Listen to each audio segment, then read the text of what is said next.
Waalaikumsalam dok.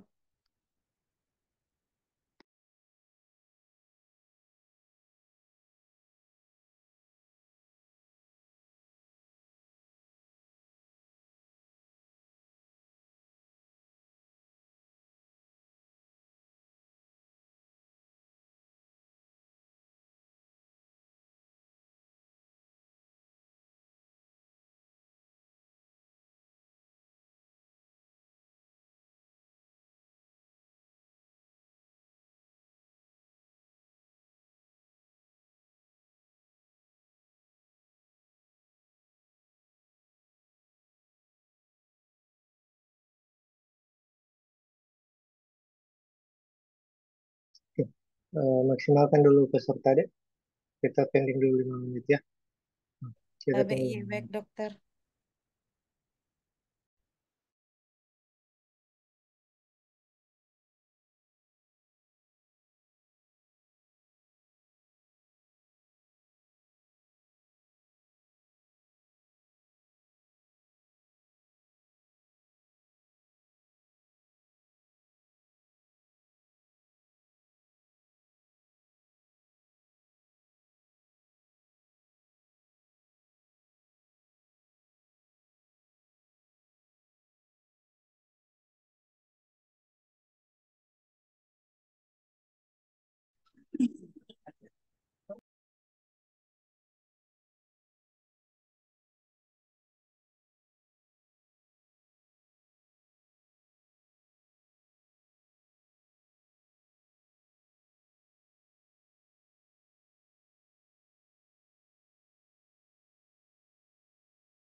Oke. Eh, ini linknya udah di-share ke semua deh, teman-teman. Iya dok, Semester sudah satu. dokter. Nah, Iya, tapi sudah dokter. Udah kita mulai aja kalau gitu. Oke. Sudah di. Ayo udah, mulai aja deh. Tapi iya dokter.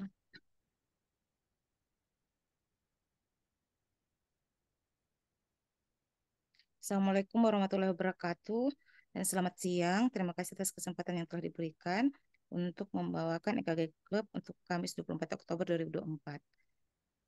Kasus pertama yaitu Tuan Mustafa, usia 103 tahun, dirawat di perawatan Palem Atas dengan DPJP utama Dr. Nukman dan KJS Kardio Dr. Muhammad Tasrif Mansur SPPD KKV. Pasien dikonsul dengan bradikardi dan direncanakan EGD dengan diagnosis dispepsia suspek organik. Pasien dengan keluhan utama nyeri ulu hati yang dialami sekitar 10 tahun yang lalu dan memberat 3 minggu yang lalu. Nyeri hilang timbul muncul bila pasien telat makan. Nyeri tidak dipengaruhi oleh aktivitas dan tidak ada mual muntah selama perawatan. Tidak ada nyeri dada ataupun riwayat nyeri dada sebelumnya, tidak ada sesak nafas dan riwayat sesak nafas sebelumnya. Tidak ada juga riwayat bengkak pada kedua kaki.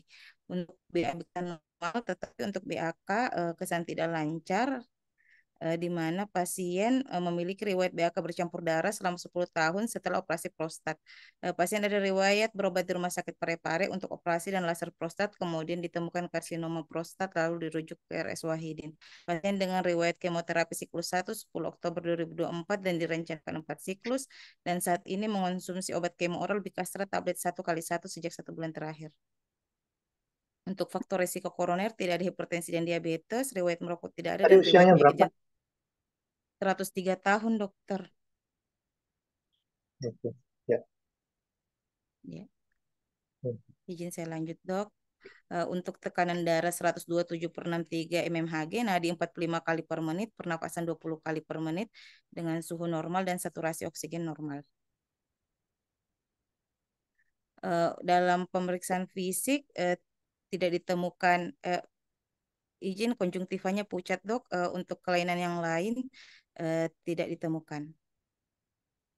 Pada pemeriksaan penunjang, eh, yang pakai ITM-nya di mana HB 8,8 dan 8,6, kemudian ditemukan trombositopeni dengan trombosit 109 dan angkanya 80.000. Pasien juga mengalami peningkatan kreatinin yaitu 1,33 dan ureum 59. Untuk pemeriksaan ADT-nya kesan anemia normositik normokrom suspek penyakit kronik dan biopsi prostat kesan adenokarsinoma prostat. Pada pemeriksaan fototoraks didapatkan kardiomegali disertai dilatasio et atherosclerosis aortae. Berikut pemeriksaan ehokardiografi di mana sistolik baik dengan EF.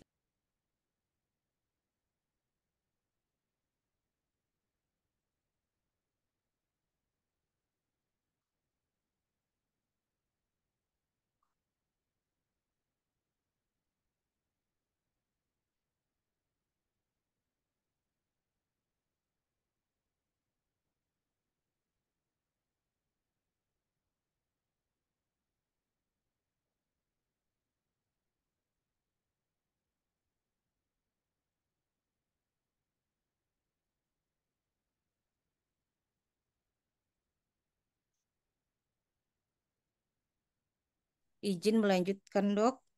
Eh, Berikut gambaran EKG yang diambil 19 Oktober 2024, di mana ditemukan sinus bradikari dengan heart rate 45 kali per menit, reguler, normal, dengan gelombang 0,08 second, interval PR 0,36 second, gelombang Q tidak ada, gelombang QRS 0,06 second, kita interval 0,44 second, tidak ada perubahan segmen ST dan airway progression. Kesan AV block derajat 1.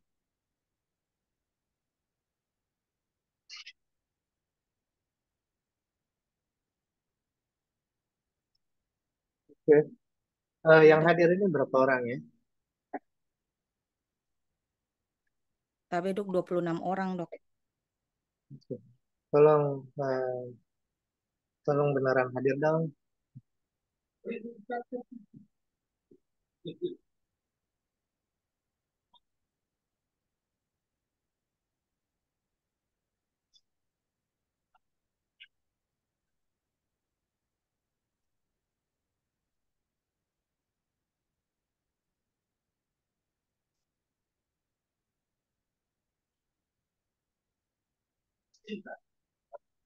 Iya dok.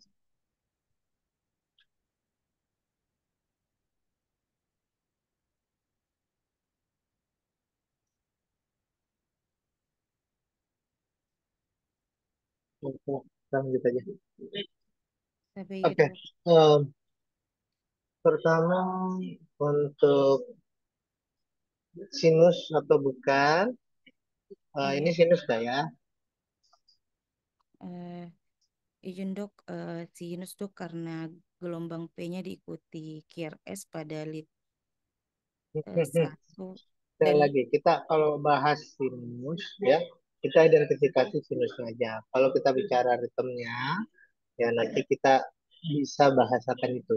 Jadi eh, kalau kita bilang sinus, ya tidak harus selalu diikuti oleh QS ya. Kalau konteksnya sinus, kalau kita membahas sinus, artinya kita membahas apakah memang impulsnya dimunculkan oleh sinus node kan gitu ya. Nah, impuls yang dihasilkan sinus node belum tentu harus selalu menghasilkan uh, depolarisasi di ventricle gitu. Belum tentu bisa dikonduksikan di ventricle. Nah, tetapi kalau kita bilang sinus rhythm, artinya uh, kontraksi keseluruhan jantung, depolarisasi keseluruhan jantung itu memang diinisiasi oleh sinus node-nya, aktivitas di sinus node-nya. Ya, jadi iya dok. seperti misalnya pada kasus-kasus total AV block lah, gitu ya. Itu kan apakah dia bukan sinus? Ya, dia sinus, tetapi dia bukan sinus rhythm gitu ya. Jadi kalau pada total AV block kan dia jalan sendiri-sendiri tuh. Aktivitas atrialnya jalan sendiri, aktivitas ventrikelnya jalan sendiri, ya. Nah, tetapi Iya apakah dok. kita bilang itu sinus rhythm? Bukan, ya.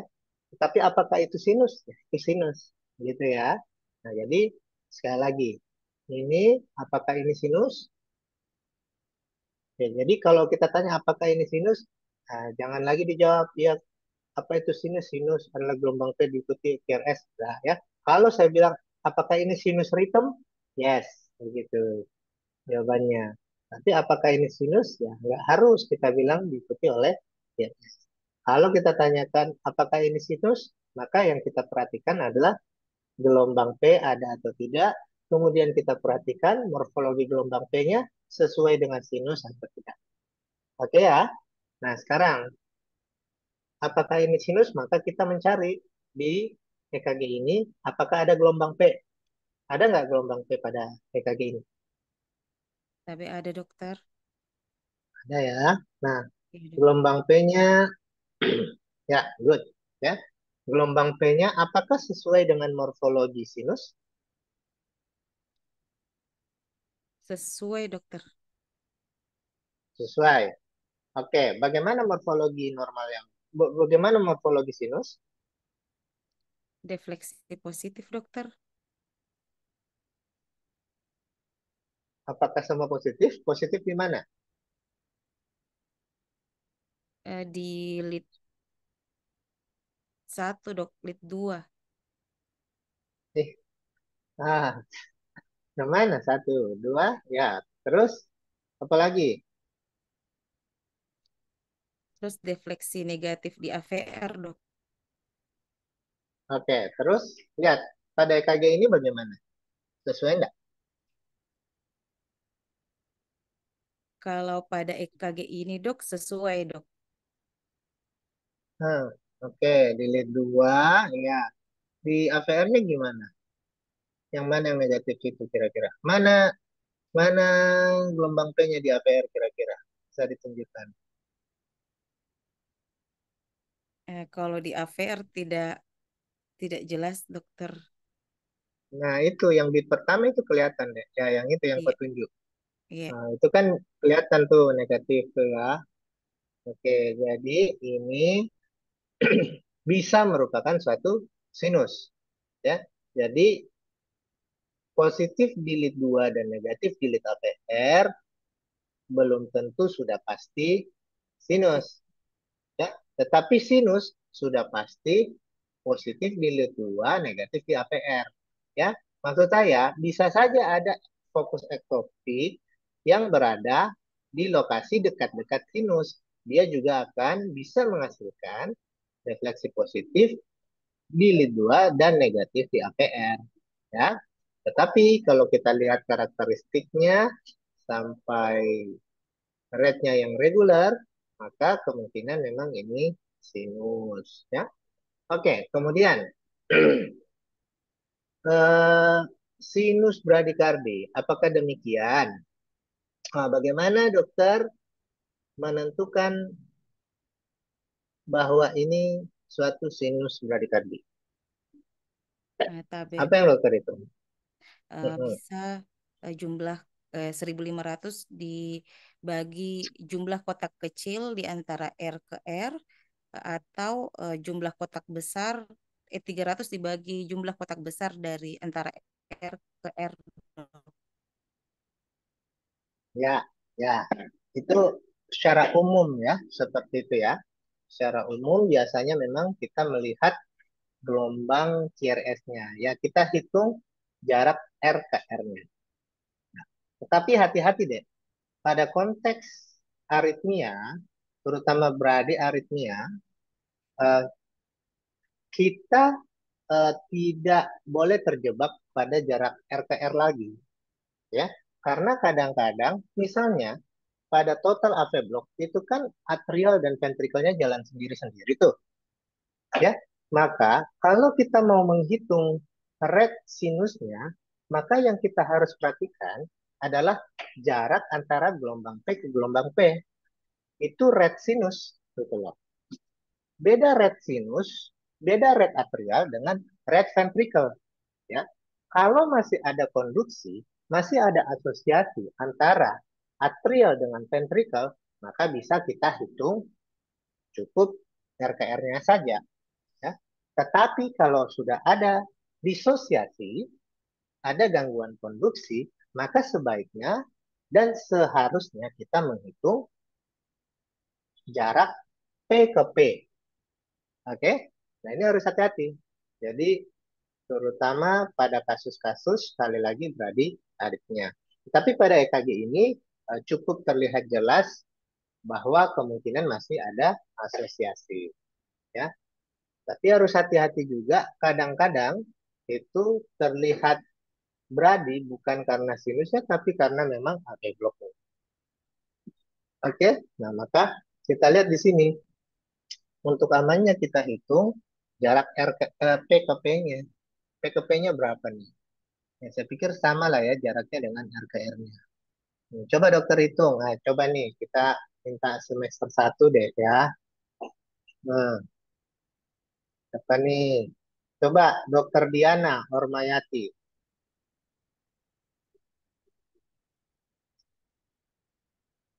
Nah, ini yang saya maksud. Nah, jadi tolong kalau kita menghadiri forum seperti ini, ada room seperti ini, ya minta kehadirannya dengan betul gitu loh. Ya, jadi kan saya memang invite bagi yang mau. Ya, jadi kalau hadir tapi kita nggak tahu hadir beneran atau tidak ya sayang gitu loh. Makanya saya minta kameranya dinyalakan gitu. Oke, Gitu. coba ini deh, yang ada aja deh. Ini coba Fahmi Awaludin.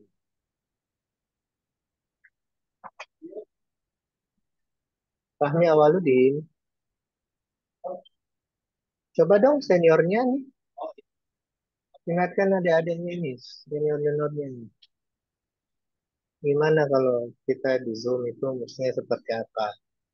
Bagaimana? Ya, Coba nih, Muhammad Yusuf. Ya, dok. Coba Muhammad Yusuf. Suara saya kedengaran nggak sih? Kedengaran dokter. Oke. Muhammad Yusuf. Tapi iya dokter. Hmm. Ya, bagaimana?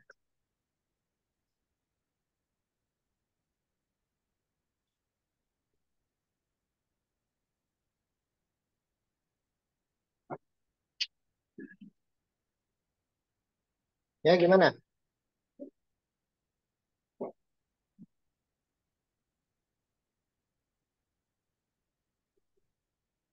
Halo, Muhammad Yusuf.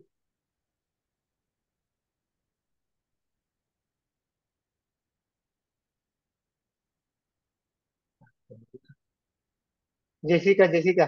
Hmm, Ajar. Gimana caranya hitung ini? Tapi ya dok, Ajar, coba. eh, Hmm. untuk menghitung dari P ke P rate, kita Jessica semester berapa sih? tapi dok semester 5 dok. Jangan, jangan. Yang semester Hmm. satu saja. Dua, satu, dua lah. Bangsal-bangsal nih. Siapa nih? Hmm. Coba kau, Haidir, Haidir. Nah, dokter Haidir. Hmm. Tapi dok, siap dok. Gimana deh? Coba Izin kau dok, hitung rate-nya nih, bagaimana? Hmm. dihitung dok dari gelombang P ke P-nya dok. Oke, boleh. Silahkan. Siap Terus, dok. berapa itu? Berapa kota itu? Berapa kota kecil deh? Boleh RTR juga, nggak Eh, masalah. siap dok. Izin dok untuk 33 kotak dok bagi 1.500 dok. Siapa yang membagi siapa ini? 1.500 dok. Nah, Dibagi dok terus? 1.500 total Ulangi, ulangi. Jadi, berapa bagi berapa jadinya? Itu dibagi berapa jaraknya 1.500 dulu dok. deh? Siap dok.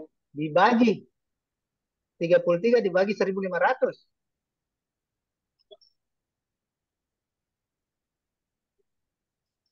Bisa Ya kau dok, bagi tuh deh. Yang mana penyebut, yang mana pembilang. 1.500 Atau dok gini, yang dibagi mana di atas tapi 1.500. iya dibagi 33 dok. Tapi, Nah, itu yang betul. Nah, coba itu berapa? ya, dok. Jarak P ke P-nya dok sekitar 33 kotak ini dok. Yang Oke, kecil dok. jadi Tapi, berapa tuh kau dapatnya?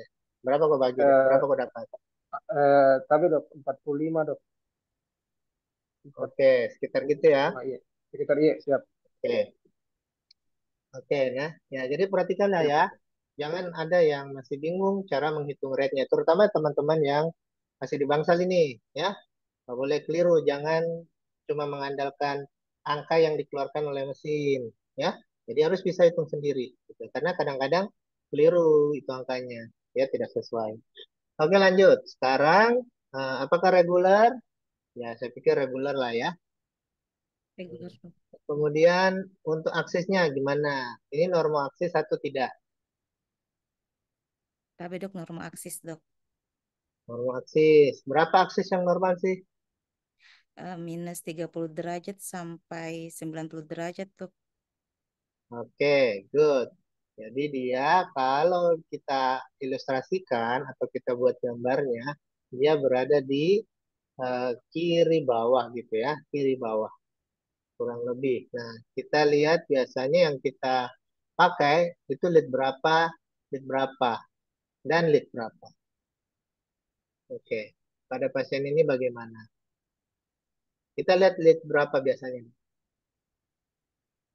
Satu AVF sama lead 2 dokter.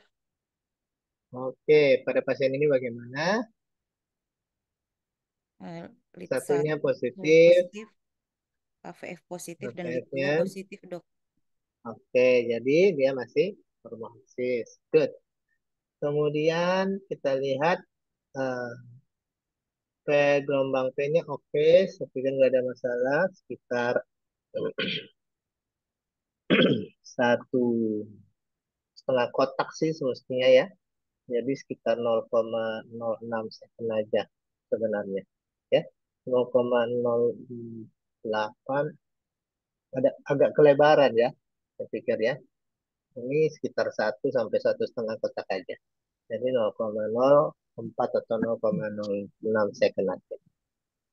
Kemudian PR intervalnya gimana nih? PR intervalnya berapa second atau berapa milisecond? Apa sesuai 0,36 berapa kotak tuh? Teman-teman itu berapa tuh Saya hitung syaratnya? 9 kotak kecil, dokter. 9 kotak kecil. Nah, PR interval itu dihitung dari mana sampai ke mana deh?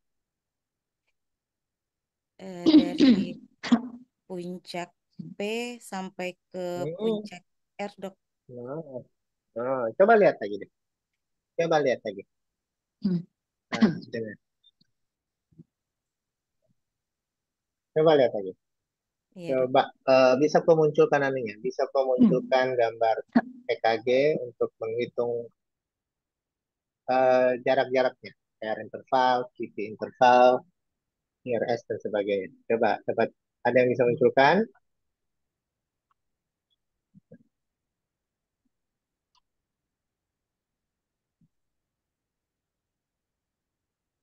Bisa, bisa Anda munculkan deh. Eh, Ada dapat gambarnya? Ada, dokter. Oke, coba munculkan deh. Iya, dok. Izin saya share.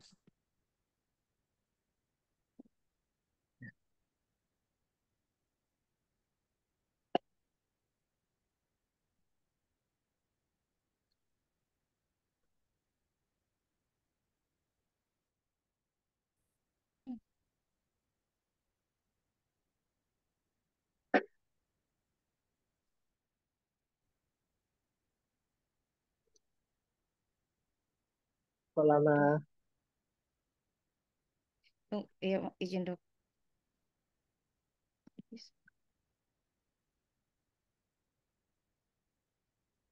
Izin, dok, saya masukkan ke slide dulu, dok. Izin. Tiga,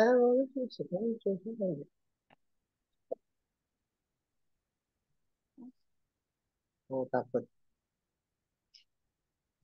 Oke,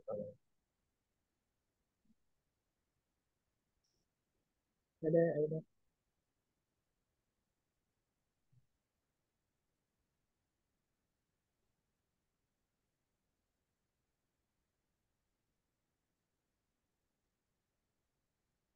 Izin. Lama sekali kau deh. Iya.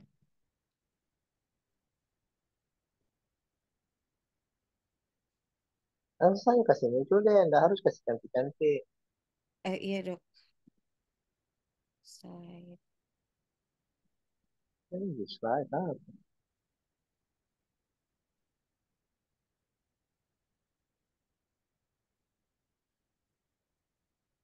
Tambahkan apa ya dek ya? Kok lama dek? Ya dari Google aja, aku kasih muncul nggak apa-apa juga. Iya, dok. Izin share screen, dok.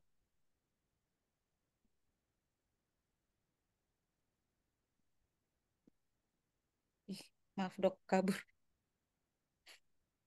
Nah, deh, begini lagi. Maaf. Kamu begini pula. Iya, Eh, dok. P dari jangan, awal. jangan, jangan. Sini. Ganti. Iya, Bisa dok. keluar itu. Sini, saya saja, share.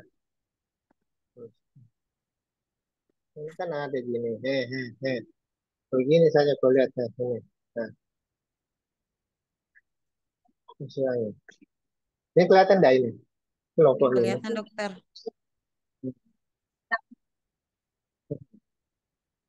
Sama, Kak.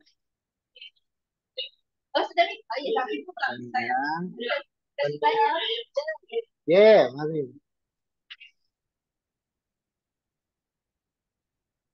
Ini kelihatan jelas nggak nih? Kelihatan, dokter. Oke.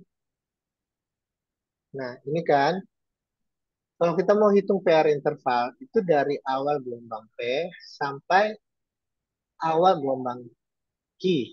Ya, jadi bukan pas di gelombang R, bukan juga di puncak P ke R, enggak ya.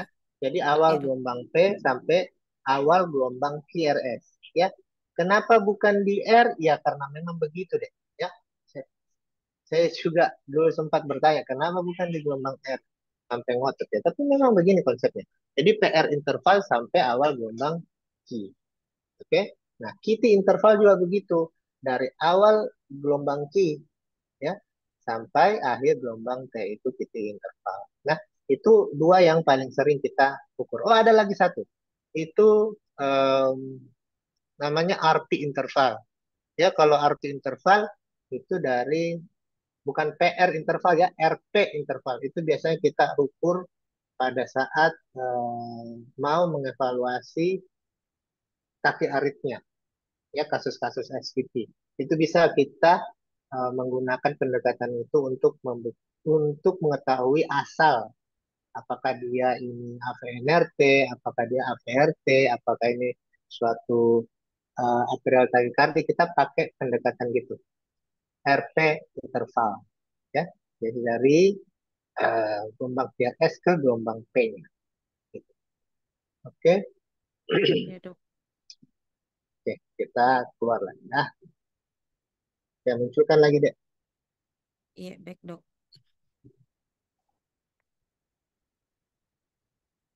Eh, izin, Dok. Ini tadi EKG yang pertama, dokter. Ya, munculkan, munculkan itu lagi. Oke, PR intervalnya. Coba kembali dihitung. Sesuai tidak. Nah, ini kalau dokter hitung, kalau Anda hitung berapa kotak, deh? 9 ya. 9 apa 10, deh? 9, dokter. 9. Oke, Iya, jadi Dok. 9 kali 0,04. 0,04. Oke, 0, ini memanjang, memendek, atau normal? Memanjang, Dok. Normalnya berapa, deh? Normalnya, Dok, 0, sampai 0,12, Dok. Dari berapa? Paling kecil berapa? 0,08, Dok. 0,08. Ya, kalau di bawah 0,08 dikatakan PR interval memendek ya. Kalau lebih dari 0,12 dikatakan memanjang. Eh, pada kasus apa dia memanjang? Ya, pada kasus ini yang kita bahas sementara atau kita skip Iya. dulu. Pada kasus apa yang dia memendek PR intervalnya, deh? Jangan kamu. Coba yang lain deh. Coba si siapa nih ya? Nah, coba deh Aisyah. Pada kasus apa PR interval memendek? Tapi dok pada WPW sindrom dok. Pada WPW syndrome. Oke. Kenapa bisa memendek, deh? PR intervalnya. Siapa yang bisa bantu jelaskan kenapa PR intervalnya memendek pada kasus WPW?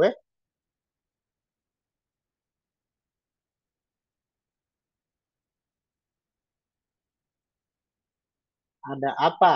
Pada kasus WPW gini, pada kasus WPW ada apa? Kondisi patologisnya WPW itu apa, deh? Ada yang bisa bantu jawab? Ya, Dokter Queen. Tapi dok pada WPW eh, eh, ada aksesori pathway dok sehingga dia tidak melewati AV AV node-nya jadi memendek dok karena AV kan untuk memprolong PR interval jadi PR-nya short dok karena melewati aksesori pathway dok. Tapi dok. Ya, jadi normalnya setiap sinyal atau setiap listrik yang berasal dari atrium menuju ke ventrikel itu hanya satu jalan, hanya melalui AV node. Nah, aliran listrik yang melewati AV node itu akan ditahan sebentar di AV node ya, sebelum dilanjutkan ke ventricle atau sebelum diteruskan ke ventricle. Ya, jadi AV node itu sebagai gateway-nya sinyal-sinyal yang berasal dari atrium. Nah, makanya pada kasus atrial fibrilasi, AV node itu sangat vital perannya. Di atrial itu aktivitas listriknya atau kecepatannya, rate-nya itu bisa mencapai 200-an sampai 300. Nah, bayangkan kalau semua itu diteruskan langsung ke ventricle, ya maka bisa terjadi ventricle fibrilasi juga. Maka di situ perannya AV node. Dia membatasi sinyal-sinyal yang masuk, ya. Karena AV node juga memiliki yang namanya decremental properties. Semakin cepat aliran di atas, semakin dia perlambat itu sinyal yang akan diteruskan ke ventricle. Nah, sementara pada WPW itu ada yang namanya aksesoris pathway. Nah, ini kondisi patologis yang dimana kita akan mendapatkan ada jalur masuk sinyal dari atrial menuju ke ventricle selain di AV node. Gitu. Nah, sialnya di aksesoris pathway ini tidak ada hambatan sama sekali. Itu dia bisa meneruskan langsung sinyal dari atrial ke ventricle. Ya. Jadi kita bayangkan ketika ada aksesoris pathway ini, sinyal yang berasal dari atrial itu bisa langsung dia teruskan ke ventricle sehingga bisa segera depolarisasi atrium mengalirkan listrik ke ventricle dan menyebabkan ventricle terdepolarisasi dengan lebih dini gitu. Ya makanya PR intervalnya agak memendek gitu ya. Oke, jadi begitu penjelasannya. Lebih kita lanjut. Nah, PR interval memanjang seperti pada kasus ini dijumpai pada kasus apa? Ya, inilah ya AV block ya. AV block derajat 1 kalau cuma itu temuannya. Kemudian apa maksudnya nih gelombang Q tidak ada? Q patologis gitu ya, tidak ada ya. Maksudnya gelombang Q patologis gitu ya. Oke, kemudian QRS-nya, durasi QRS.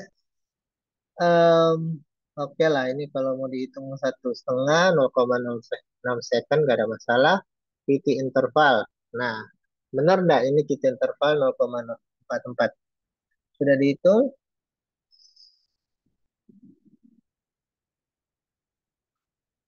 QT intervalnya ini 10. Oke lah, kurang lebih ya QT interval. Tapi ingat ya, kalau QT interval, ini QT interval polosan. Ya. Jadi yang kita harus munculkan itu QT correction. Ya. Yang biasa kita pakai koreksi pakai Hodges atau Bazet gitu. Bazet lah paling umum. Tapi biasanya eh, rate-nya itu memang harus normal maksimal 100 gitu. Jadi kita harus lihat-lihat tools yang kita gunakan untuk melakukan QT interval correction ya. Ada persyaratan-persyaratannya. Bebas pakai metode apa aja atau pakai tools apa aja. Kemudian tidak ada perubahan segmen STT. Oke, saya pikir setuju ya. Nggak ada. Kemudian, nah ini dia, poor airway progression. Apa iya? Apa iya poor airway progression? Setuju nggak? Poor airway progression kita lihat pada lead berapa?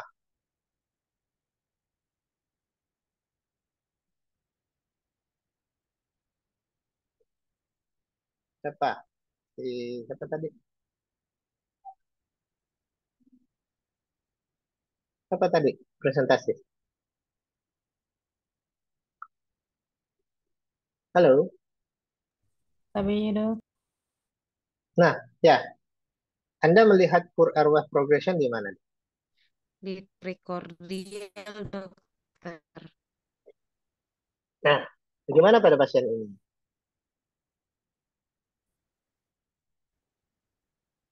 Eh, izin dok, untuk 3R-nya sudah naik dok, hanya tumpang tindih sama kaki yang ada di V2 dok. Ya, jadi sebenarnya ada aja ya. Ya, Meskipun agak telat naiknya, tetapi kita tidak mengatakan ini sebagai airway progression, ya. Tetapi transisinya mungkin memang agak belakangan. Nah, istilah transisi yang telat itu memang kita bilang eh, apa istilahnya clockwise rotation. Jadi eh, ini tidak fungsional sih, tetapi tetap perlu tahu ya clockwise tentang yang namanya clockwise rotation. Nah, ini saya munculkan dulu ya. ya dok. Mana itu konsepnya? Hmm,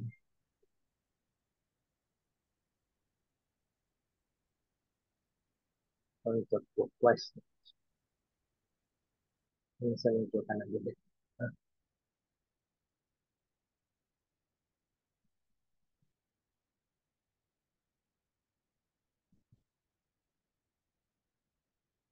open ini Cak. Nah, coba coba anu dulu deh. Ya, saya munculkan dulu deh. Nah, ini ya. Ini paling tahu saja. Jadi normalnya transisi puncak itu ada di V3 V4 ya. Ini idealnya begitu deh. Normalnya begitu. Tetapi ada yang terlambat, agak terlambat dia transisinya seperti Pur Airwave pertama-pertama, tetapi di akhir dia meningkat seperti pada yang terakhir itu. Nah, itu kita bilang clockwise rotation. Nah, kebalikannya, kalau dia dari awal sudah langsung muncul R-nya di depan itu lebih tinggi sudah seimbang, istilahnya sudah seimbang di V2, nah itu yang kita bilang counter clockwise rotation. Istilahnya dia terputar. Ini mirip-mirip menentukan aksis. Kalau aksis kan itu seperti rotasi apa ya? Rotasi vertikalnya. Ini rotasi horizontalnya begitu dong.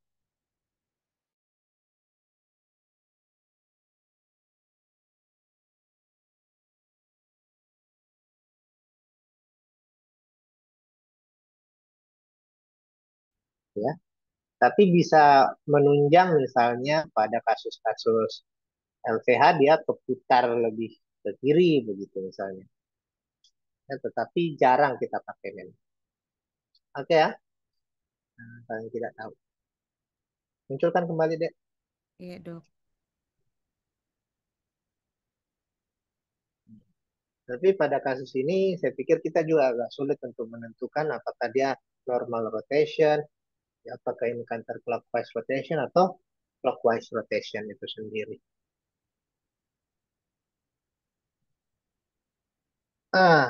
Dan kesimpulannya, AV block derajat 1. Iya Setuju? dok. Atau ada yang dirasa kurang?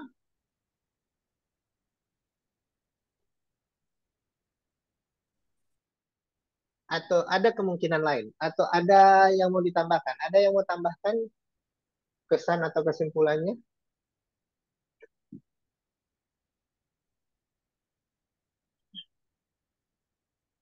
Coba Jessica, ada yang mau ditambah deh untuk kesimpulannya?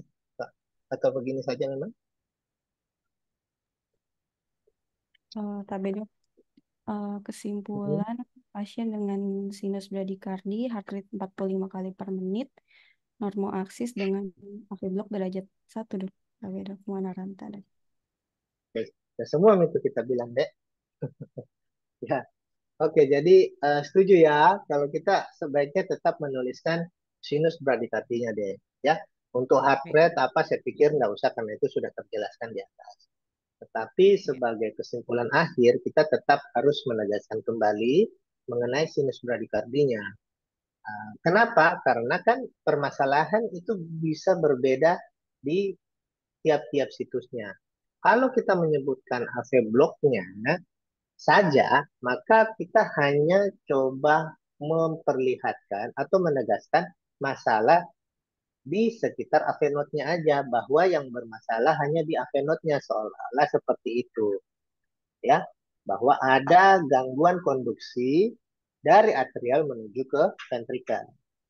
Sementara pada pasien ini sebenarnya juga bermasalah pada awal penciptaan atau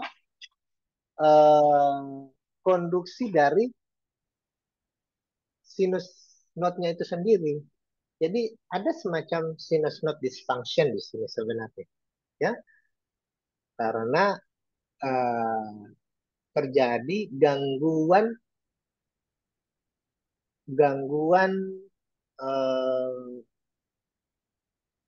apa istilahnya? Gangguan produksi listrik di sinus node-nya. Ya, kita tidak tahu pasti apakah terjadi gangguan produksi listrik di SA ataukah sebenarnya terjadi SA exit block gitu. Ya. Untuk membuktikannya itu memang hanya dengan IPIS tadi.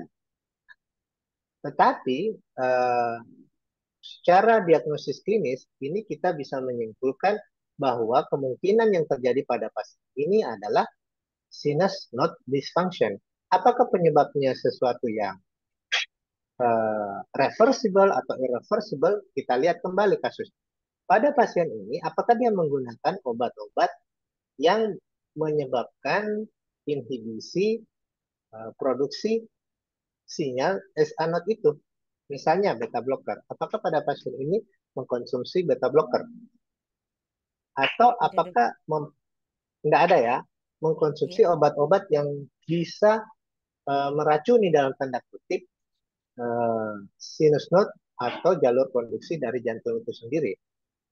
Nah, pada pasien ini dia memiliki riwayat kemoterapi atau sedang mengkonsumsi obat-obat hormonal atau kemoterapi oral. Nah, ini yang kita perlu evaluasi. Kita lihat literatur lebih lanjut, ya. Apakah obat-obat tersebut menyebabkan gangguan toksisitas pada jantung pasien? Ya, coba kita evaluasi lebih lanjut. Nah, itu sih kemarin saya tugaskan Dokter Aisyah untuk melihat apakah ada efeknya itu. Coba Dokter Aisyah, dapat nggak referensinya? Karena agak jarang saya juga baca itu. Dokter Aisyah, Tapi iya dok, dapat nggak kemarin? izin dok kalau referensi yang berdasarkan itu dok, dia bilang memang ada kemungkinan menyebabkan keadaan kardiotoksik dok. Cuma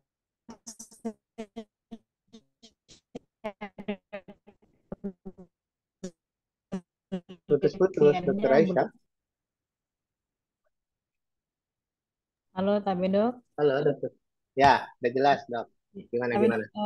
saya cari di ini dok, di beberapa literatur memang katanya ada efek kardiotoksiknya dok.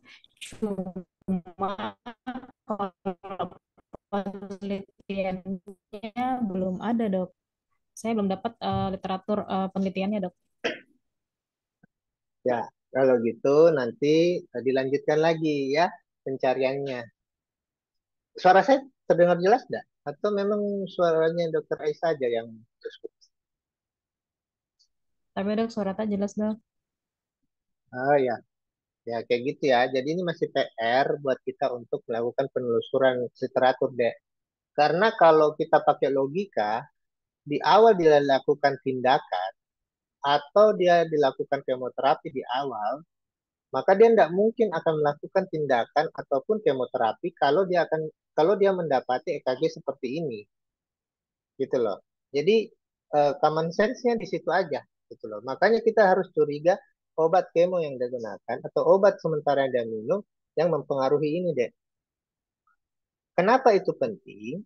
Karena once kita mengatakan bahwa ini suatu yang permanen, hatinya rusak itu karena intrinsiknya memang bermasalah, maka konsekuensinya kita harus memasangkan pada pasien ini adalah PPM, permanent pacemaker, gitu deh. Ya, jadi itu harus kita evaluasi baik-baik. Kalau kita sudah coba mengatasi reversible cause-nya, ternyata masih begini, maka mungkin bisa kita kesimpulkan bahwa memang ini sinus node dysfunction dari sononya, intrinsiknya memang rusak. Mengingat pada pasien ini memang usianya sudah sangat tua, bayangkan berapa? 103 tahun. Ya, jadi ini memang bisa jadi adalah suatu proses degeneratif. Ya.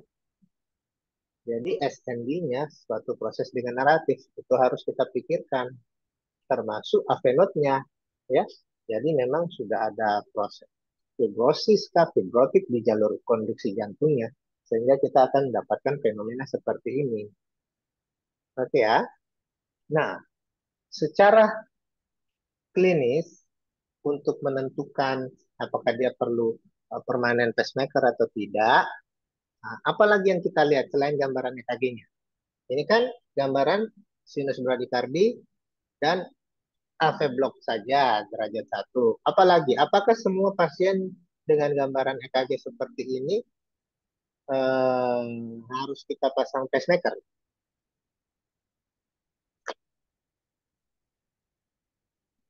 Atau apakah harus kita terapi? Nah, gitu. Harus nggak kita terapi gambaran EKG seperti ini? KB tidak, Dok. Ya, kenapa? Atau kapan baru kita harus terapi?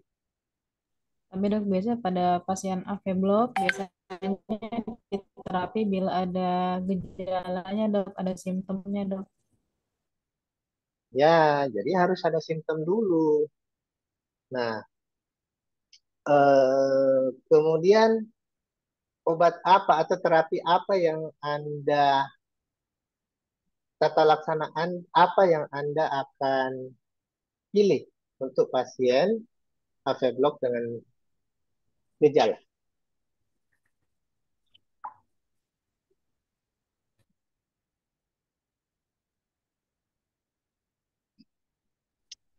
Atropin, dokter.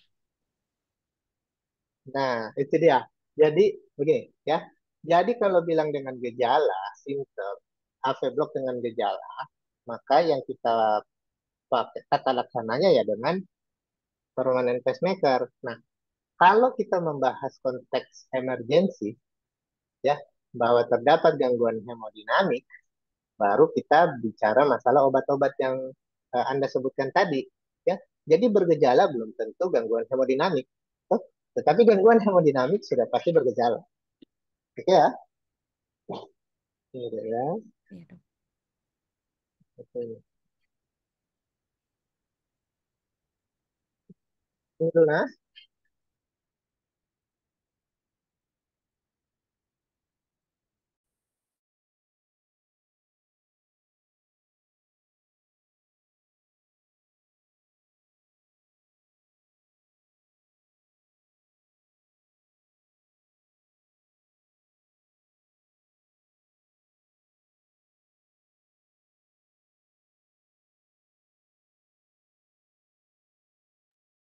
Nah, ya, seperti yang kita bahas kemarin, jadi gangguan hemodinamik, kalau menurut ACLS itu apa-apa aja deh.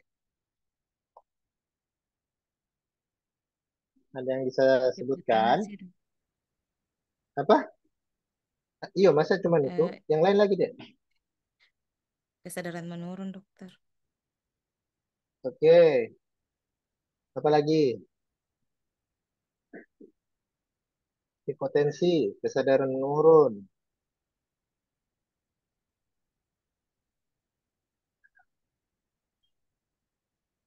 Jadi ada 5 nih, ya, secara utama. Dia hipotensi, dia kesadaran menurun atau gangguan mental status, kemudian ada tanda-tanda shock, misalnya hipoperfusi, dingin, akral dingin, itu tanda-tanda shock, kemudian ada ischemic chest discomfort, ya, ada keluhan nyeri dada atau tidak nyaman pada dada, dan ada tanda-tanda acute heart failure. Itu semua tanda-tanda gangguan hemodinamik, ya, menurut HL. Ada salah satu dari tanda-tanda tersebut, ya sudah. Baru kita berikan pada konteks bradikardi, kita berikan yang pertama adalah obat yang Dr. Reza sebut tadi, sulfasatropi. Berapa banyak kita berikan, Dek? 1 miligram per kilogram berat badan, dokter. Tidak ada per miligram per kilogram berat badan, ya. 1 1 miligram. miligram. 1 miligram langsung ya, bolus ya. Kemudian kita evaluasi, kita dapat berikan sampai 3 berapa? 3 3 miligram, dok. miligram. Ya, kemudian kalau tidak efektif atau tidak berhasil, apa yang kita pakai selanjutnya atau apa pilihan lainnya? Obat apa? Temporary pace obat. Obat apa, Dek? Dopamin, dok. Dopamin. Apalagi selain dopamin? Epinefrin, dok. Epinefrin. Ya. Kemudian kalau di fasilitas rumah sakit yang lengkap, ada tab-tabnya, pertimbangkan untuk dilakukan pemasangan Temporary pacemaker, dok. temporary pacemaker. Bisa kalau ada cath lab, transvenous temporary pacemaker, tapi kalau yang tanpa cath lab, Anda mau merujuk, ya pada alat-alat DEFib itu sebenarnya ada juga alatnya untuk dilakukan atau untuk tindakan transkutaneus temporary pacemaker, ya. Jadi itu pet yang dipasang itu di dada baru diberikan sinyal. Tapi ya kalau Anda memberikan alat itu, ya Anda kasih tidur dulu pasiennya. Ya bayangkan itu seperti di DEFib terus-menerus itu. Ya jadi pastikan pasiennya tidur dulu, dikasih nyaman dulu, baru dilakukan itu. Ya, jadi supaya jantungnya tetap berdenyut sesuai rate yang diharapkan. Oke, sampai sini ada yang mau ditanya, Dek?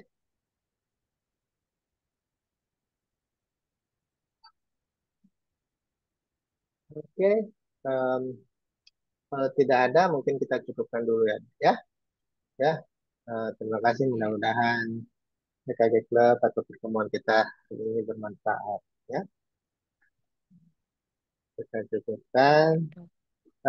Tolong dokumentasi mungkin dulu ya. Iya, baik, dokter. Sampai iya, dok.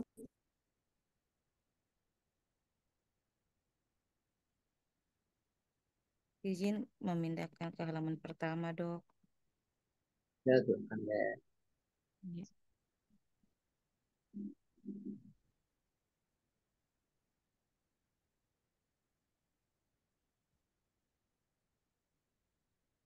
Kita tahu ada Iya, dok. Iya, dok. Izin, dok. 1, 2, 3.